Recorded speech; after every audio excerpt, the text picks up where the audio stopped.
ব্যবসায়ীদের জনগণের কল্যাণে গবেষণা বিনিয়োগের জন্য আহ্বান জানিয়েছেন অর্থ উপদেষ্টা ডক্টর সালেউদ্দিন আহমেদ। বলেন, নীতি নির্ধারকদের দুর্বলতা ও প্রতিষ্ঠানের সমন্বয়হীনতার কারণে বিজ্ঞানীদের গবেষণা সর্বস্তরে পৌঁছায় না।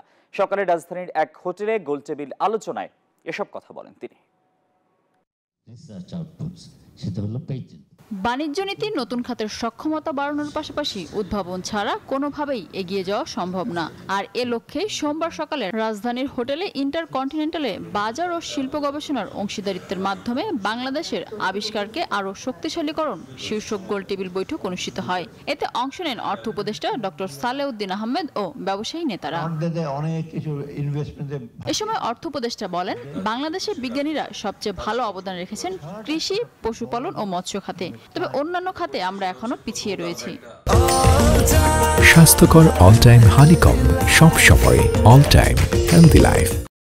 যে মার্কেট ইন্ডাস্ট্রির সাথে যদি এডুকেশন ইনস্টিটিউশনের যদি সংযোগ না থাকে, শুধু রিসার্চ না, মার্কেট কি চায়, কোন সাবজেক্ট তাদের সে কোন ওরিয়েন্টেশনে চায়, নতুবা যে আমরা বেকার যুবক দিয়ে কি লাভ হবে? এই যে অনেক কিছু পাশ করে বেড়াচ্ছে, আপনাকে দয়া করে একটু রিসার্চের জন্য টাকা পয়সা দিয়ে, আপনারা অনেক সময় দেন না।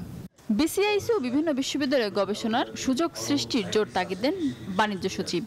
টেকনোলজিস্ট আছেন, সায়েন্টিস্ট আছেন, বিভিন্ন খাতে তাদের রিসার্চ করার যে সুযোগটা, যেমন বিসিএসআইআর এর ল্যাবরেটরিজ আছে, ইউনিভার্সিটিগুলোতে ল্যাবরেটরি আছে, সে সমস্ত জায়গায় যদি এই সুযোগটা অবারিত থাকে এবং প্রসারিত থাকে, এবং সেখানে বিজ্ঞান প্রযুক্তি মন্ত্রণালয়ের যে উদ্যোগ, এটাকে যে রিসার্চারদের জন্য তাদের সুযোগটা বৃদ্ধি করা যায় এবং সেটাকে যদি মার্কেটেবল প্রোডাক্টে কনভার্ট করা যায়, তাহলে আমাদের অর্থনৈতিক উন্নয়ন যেমন হবে এবং আমাদের বিভিন্ন সেক্টরে প্রোডাক্ট ডাইভার্সিফিকেশন হবে, প্রোডাক্ট ইনোভেশন হবে।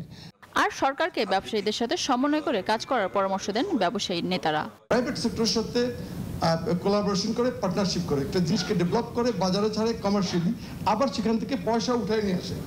আপনি আপনার দপ্তর কিন্তু করছে 100 কোটি টাকা ব্যয় হচ্ছে, আসছে না কিছু। ড্রাগ অ্যাডমিনিস্ট্রেশনের সঙ্গে মিলে একসঙ্গে যাতে করে আমাদের দেশের যে কোনো বায়োটেক প্রোডাক্ট, যে কোনো কেমিক্যাল প্রোডাক্টের স্ট্রাকচার ইলুসিডেশন, এগুলি সমস্ত কিছু আপনারা করতে পারবেন, সেই জিনিসটা নেন। ইনোভেশন হওয়ার পরেও তা মার্কেট পর্যায়ে নিয়ে আসার জন্য অর্থ বরাদ্দ থাকে না, যার জন্য অনেক উদ্ভাবন হারিয়ে যায় বলে অভিযোগ করেন বুয়েটের ভাইস চ্যান্সেলর। মিনা ফেরদাউস, নিউজ 24, ঢাকা।